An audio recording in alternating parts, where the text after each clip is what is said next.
神會給你更好的賞賜。作者青蘋果，愛萬民靈修分享。你的仇敵若餓了，就給他飯吃；若渴了，就給他水喝。因為你這樣行，是把炭火堆在他的頭上，耶和華也必賞賜你。箴言25章21至22節。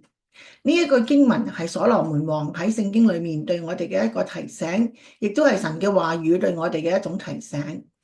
俾啲耐性啦，等候神嘅時間表啦，佢一定會賞賜你更加好嘅禮物俾你嘅。你要慷慨咁樣付出，因為擁有無限資源嘅神一定會俾你更加慷慨嘅賞賜俾你。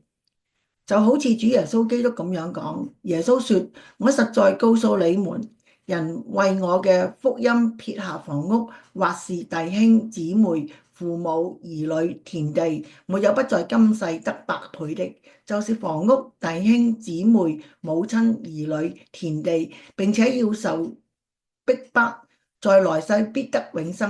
然而有許多在前的，將要在後；在後的，將要在前。馬可福音10章29至31節。其實最大嘅賞賜就係救恩嘅恩典啦。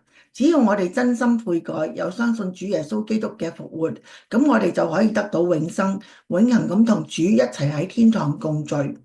因為耶穌基督無條件嘅愛咁樣愛你，甘心樂意為你付出生命，犧牲佢嘅肉身嘅生命，為我哋付出救贖嘅代價。嚟啦，我哋研究一下聖經啦，咁你就會能夠確定神俾你嘅恩典，你自己去揾呢個嘅證據啦。最親愛嘅天上阿爸父，求感恩感謝你俾一個歡樂愉快感恩嘅人生俾我，因為我知道你一定俾我最好嘅安排同埋禮物，因為連你嘅獨生子主耶穌基督，你都願意俾我哋，為我哋付出救贖嘅代價，我又點會唔相信你俾最好嘅嘢我呢？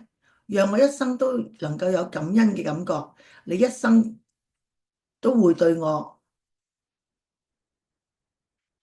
好到難以想像，因為你嘅意念比我高，你所選嘅道路比我哋好，咁樣我又點會唔歡喜快樂咁樣等待你嘅時間表呢？